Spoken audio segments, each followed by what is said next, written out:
Hello friends, welcome to దేవాంష్కా diaries. ఇప్పుడు మీరు వినబోతుంది నువ్వుంటే నా జతక స్టోరీలోని 56వ భాగం. కోపంగా శక్తి వైపు చూస్తూ, నా తమ్ముడు ఎంత చిన్న తప్పు చేశాడో తెలుసా? అటువంటిది నా తమ్ముడిని చూసి కొంచెం కూడా జాలి పడకుండా రాక్షసంగా చంపేసి నా ఇంటికి పార్సిల్ పంపించాడు. అటువంటి వాడిని ఊరికే వదిలేస్తానా? నా తమ్ముడిని ఎలాగైతే చంపాడో సేమ్ అదే సిచ్యువేషన్లో నిన్ను చంపి వాడికి పార్సిల్ చేస్తాను అని కోపంతో రగిలిపోతూ అంటాడు. శక్తి హహహ అని గట్టిగా నవ్వుతూ, నన్ను చంపటం నీ తరం కాదు. ఈ పాటికి నా భర్తకి నేను మిస్ అయినట్టు తెలిసే ఉంటుంది. సిటీ మొత్తం జల్లెడ వేస్తూ ఉండి ఉంటారు. ఖచ్చితంగా నా దగ్గరికి వస్తారు. నీ తమ్ముణ్ణి చంపినట్టే నిన్ను చంపేసి నన్ను తీసుకువెళ్ళినా ఆశ్చర్యపోనవసరం లేదు. కానీ ఆయన చేత చంపటం తప్ప చావు వరకు తీసుకువెళ్ళమని మాట తీసుకున్నాను కాబట్టి నిన్ను చంపరు. చావు రుచి మాత్రం ఖచ్చితంగా చూపిస్తారు. గెట్ రెడీ ఫర్ దట్ అని పొగరుగా తల ఎగరేసి ఛాలెంజ్ చేస్తుంది శక్తి. విలన్ కోపంగా శక్తి జుట్టు పట్టుకొని, ఎంత పొగరే నీకు? నీ చుట్టూ ఇంతమంది ఉన్నా, నీ ఎదురుగా ఇంత భయంకరమైన మనిషిని నేను ఉన్నా కొంచెం కూడా భయం లేకుండా నీ భర్త గురించి నా దగ్గర గొప్పలు పోతున్నావా? ఇప్పుడే ఈ క్షణమే నిన్ను నా కింద నిలిపేస్తాను. ఎవడు వచ్చి కాపాడుతాడో చూస్తాను అంటూ శక్తి జుట్టు పట్టుకొని లాక్కెళ్తూ ఉంటాడు.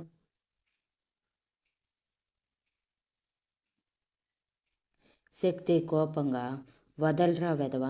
నా భర్తతో డైరెక్ట్గా తేల్చుకోలేక నన్ను అడ్డం పెట్టుకున్న ఆడంగి వెధవవి నువ్వు. ఆడవాళ్ళ మీద తప్ప వేరే వాళ్ళ మీద మీలాంటి వాళ్ళు మీ ప్రతాపాలు చూపలేరు.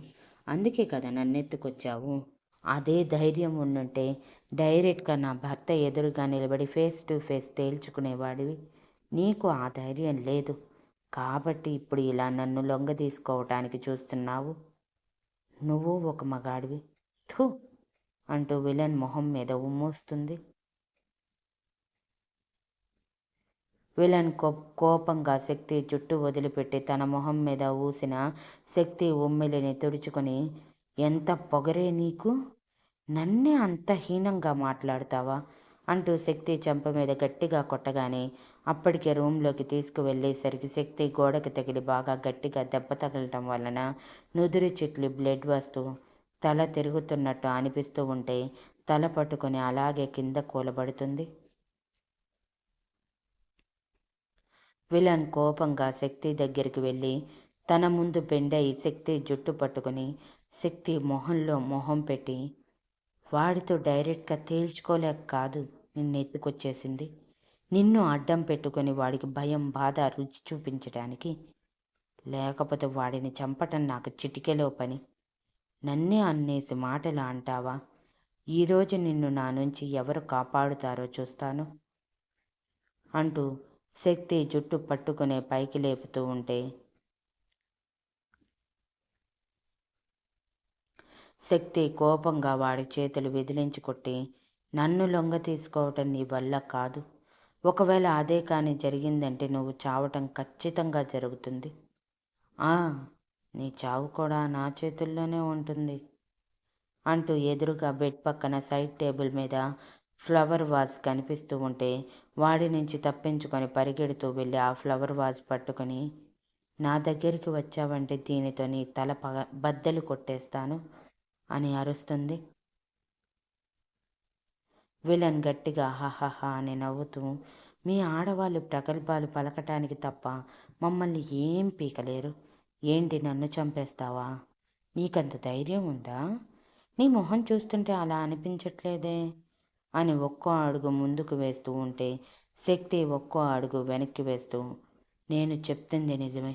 నేను ఏం చేసినా నన్ను కాపాడుకోవటానికి నా వెనక నా భర్త ఉన్నాడు.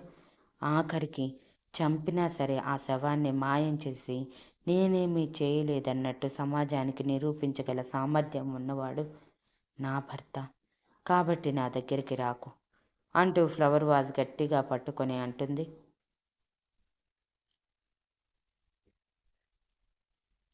అవునా? అయితే ఒక్కసారి చంపి చూపించు అంటూ వెక్కిలిగా నవ్వుతూ, నువ్వు చంపలేవు, నాకు తెలుసు. మీ ఆడవాళ్ళు ఉన్నారే, ఒక మనిషిని కష్టపెట్టడానికి 100 సార్లు ఆలోచిస్తారు. మీ మనసులు చాలా సెన్సిటివ్. ఆ విషయం నాకు బాగా తెలుసు. ఎందుకంటే నా భార్య కూడా నేనెంత హింసిస్తున్నా నాకు ఎదురు తిరిగి మాట్లాడటానికి నోరు తెరవదు. అటువంటిది ఇంత సాఫ్ట్‌గా కనిపిస్తున్న నువ్వు నన్ను చంపుతావంటే నమ్ముతానా? చెప్పు. అంటూ శక్తి దగ్గరికి రాగానే శక్తి కోపంగా ఫ్లవర్ వాస్ తీసుకొని అతని నెత్తి మీద కొట్టబోయింది. అతను వెంటనే శక్తి చేతిని ఫ్లవర్ వాజ్ తనకి తగలకుండా గట్టిగా పట్టుకుని మరో చేతితో ఫ్లవర్ వాజ్ లాక్కుని విసిరి పగలగొట్టి, నిజంగానే నీలో చాలా తెగింపు ఉంది. ఒప్పుకుంటున్నాను. నువ్వు వీరనారివే. కానీ నా చేత నలిగిపోయాక నువ్వు రూమ్‌కి మాత్రమే అంకితమవుతావు. ముఖ్యంగా నీ మొగుడిని ఫేస్ కూడా చేయలేవు. నువ్వు అలా నా చేతుల్లో నలిగిపోయి కుమిలి కుమిలి ఏడుస్తూ ఉంటే నిన్ను నీ బాధని చూస్తూ ఉన్న నీ భర్త ఇంకా కుమిలి కుమిలి ఏడుస్తాడు. అది చాలు నాకు. నా తమ్ముడు చనిపోయి ఎంత బాధ నేను అనుభవించానో నువ్వు నా చేతుల్లో చెడిపోయి నీ భర్త ఎదురుగా నిన్ను నీ భర్త ఎదురుగా పెట్టుకుని అంతే బాధ అనుభవించాలి. ఇంతవరకు నిన్ను జస్ట్ చంపి నీ భర్తకి పంపిద్దామనుకున్నాను. కానీ నిన్ను పాడు చేసి ఎదురుగా పెట్టుకొని నువ్వు వాడికి దగ్గర కాలేక ఏడుస్తూ ఉంటే నిన్ను చూస్తూ ఉన్న నీ భర్త నీ బాధ చూసి చస్తూ బ్రతకాలి. లేదా నువ్వు నీ అంతట నువ్వుగా చచ్చి వాడిని బాధ పెట్టాలి. ఖచ్చితంగా ఈ రెండిట్లో ఒకటి జరుగుతుంది అంటూ శక్తిని బెడ్ మీదకి తోసి తన మీద పడిపోతాడు. శక్తి శాయశక్తులా విడిపించుకోవటానికి వాడిని కొడుతూ తన గోర్లతో రక్కుతూ కాళ్ళతో కొట్టడానికి ట్రై చేస్తూ ఉంటే అతను శక్తి చేతుల్ని గట్టిగా బెడ్కేసి అదిమి పెట్టి, ఏంటి నా నుంచి తప్పించుకోవటం నీ తరమేనా? మా మగాళ్ళకి ఇలాంటి టైంలో ఎంత పవర్ ఉంటుందో తెలుసా? మీ దగ్గర అంత పవర్ ఉండదు. కాబట్టి నోరు మూసుకొని హ్యాపీగా నాతో ఎంజాయ్ చేయి అంటూ ఒక చేతితో శక్తి 2 చేతుల్ని పట్టుకొని మరో చేతిని శక్తి బ్లేజర్ తీయటానికి చేయి పెడతాడు. శక్తి కోపంగా, వదల్రా ఊరకుక్క, మీలాంటి వాళ్ళు బ్రతికుండటం దండగా. నేనే చెప్తాను నా భర్తతో స్వయంగా నిన్ను నా ఎదురుగానే చంపేయమని. ఆల్రెడీ నీ తమ్ముడిని నా భర్తే చంపేశారంటున్నావు కదా. నీ తమ్ముడిని ఎందుకు చంపాడో ఏమో నాకు తెలియదు కానీ ఖచ్చితంగా ఇలాంటి పనికిమాలిన పని చేసి ఉంటాడు. అందుకే చంపేసి ఉంటాడు. నా భర్త మీద నాకు నమ్మకం ఉంది. ఏం చేశాడని నీ తమ్ముడిని నా భర్త చంపాడు అని కోపంగా అడుగుతూ టాపిక్ డైవర్ట్ చేయటానికి ట్రై చేస్తుంది.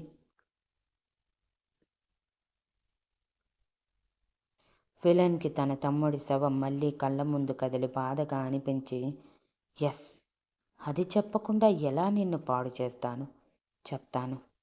చెప్పే నిన్ను లొంగదీసుకొని నా కింద నలిపేస్తాను అంటూ శక్తి మీద నుంచి లేచి కోపంగా అటు ఇటు తిరుగుతూ,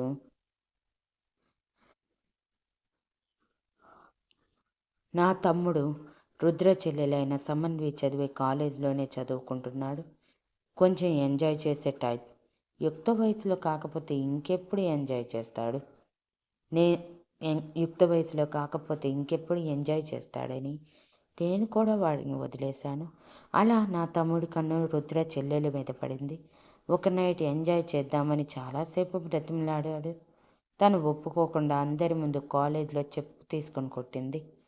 మరి నా తమ్ముడికి జరిగిన అవమానానికి దానిని ఊరికే వదిలేస్తాడా చెప్పు? అందుకే ఛాన్స్ కోసం ఎదురు చూస్తూ రుద్ర చెల్లెలు ఒంటరిగా దొరికిన టైంలో తనని ఎత్తుకెళ్ళి రేప్ చేయటానికి ట్రై చేశాడు. ఎలా తెలిసిందో తెలియదు కానీ ఆ రుద్రగాడికి నా తమ్ముడి గురించి తెలిసి వెతుక్కుంటూ వచ్చి మరి రుద్ర చెల్లెల్ని రేప్ చేస్తున్న నా తమ్ముణ్ణి అక్కడికక్కడే తన శరీరంలో అవయవాలన్నీ పనిచేయకుండా కొట్టి ఎముకలన్నీ విరిచేసి వాడు నొప్పికి అల్లాడుతూ ఉంటే కొంచెం కూడా మానవత్వం లేకుండా చివరిగా మెడ తిప్పేసి అక్కడికక్కడ చంపేశాడు. పైగా ధైర్యంగా నా తమ్ముడి శవాన్ని ఇంటికి పంపి తన మనిషి ద్వారా జరిగిందంతా చెప్పి ఇంకొకసారి తన వైపు కానీ తన ఇంటి వైపు కానీ చూస్తే మా గురించి ఇండియా మ్యాప్లో ఉండదని వార్నింగ్ కూడా ఇచ్చాడు. పోలీస్ కంప్లైంట్ అంటూ కోర్టుల చుట్టూ తిరిగి వాడిని ప్రశాంతంగా బ్రతకనివ్వటం నాకు ఇష్టం లేదు. అందుకే అవేమీ చేయకుండా ఎలాగైనా వాడిని దెబ్బ కొట్టాలని ఎదురు చూస్తున్నాను. ఛాన్స్ వచ్చింది, వాడి ప్రాణమైన నిన్ను ఎత్తుకు వచ్చేశాను అంటూ ఆవేశంగా చెప్పి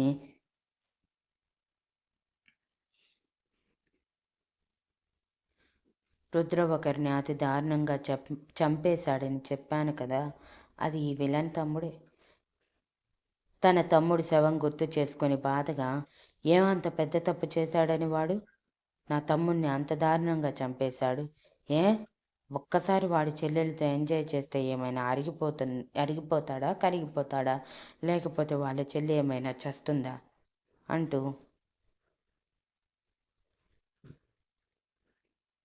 కోపంగా శక్తి వైపు చూసేసరికి శక్తి అసహ్యంగా తన వైపు చూస్తూ, మీలాంటి మనుషులు ఎందుకు బ్రతికుంటారు? అయినా నీ తమ్ముడు చేసిన తప్పుని ఇంతగా సమర్థిస్తున్నావంటే నువ్వు ఎంత పెద్ద తిరుగుబోతువో అర్థమవుతుంది. నువ్వు కూడా అదే బాపతే అయ్యుంటావు. అందుకే నీ తమ్ముడిని ఇంతగా వెనకేసుకుని వస్తున్నావు. నా రుద్రగారు ఎప్పుడూ తప్పు చేయరని మీ తమ్ముడి గురించి చెప్పి నువ్వే నిరూపించావు. నీ తమ్ముడు చనిపోవటానికి కారణం నీ తమ్ముడే.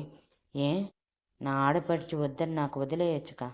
అలా కాదని తనని లొంగ తీసుకోవటానికి ట్రై చేసి నా భర్త చేతిలో చచ్చాడు. నా భర్త చేసిన దానిలో తప్పేముంది? అలాంటి వాళ్ళు చావుకి మాత్రమే అర్హులు అని పౌరుషంగా అంటుంది. రుద్ర కళ్ళల్లో ఎంత పొగరు కనిపిస్తుందో శక్తి కళ్ళల్లో అంతే పొగరు కనిపిస్తూ ఉంటే విలన్కి మండి శక్తి మరో చెంప మీద కూడా గట్టిగా కొట్టి, నా తమ్ముడు తప్పు చేయలేదు, వయసులో ఉండగా ఎంజాయ్ చేయటం తప్పు కాదు, నీ చెల్లెలు ఒప్పుకొని ఉంటే సంతోషంగా ఇద్దరూ ఎంజాయ్ చేసేవాళ్ళు, అలా కాదని ఒప్పుకోకుండా వాడిని కొట్టి అవమానించి రెచ్చగొట్టి ఆ పరిస్థితికి తెచ్చుకుంది. అది నీ ఆడపడుచు తప్పు, నా తమ్ముడి తప్పు అందులో ఏం లేదు. ఇప్పుడు నిన్ను నా కింద నలిపేస్తాను, ఎవరు వచ్చి కాపాడుతారో చూస్తాను అని ఆవేశంగా అరుస్తూ మళ్ళీ శక్తి మీద పడి తనని లొంగ తీసుకోవటానికి ట్రై చేస్తాడు.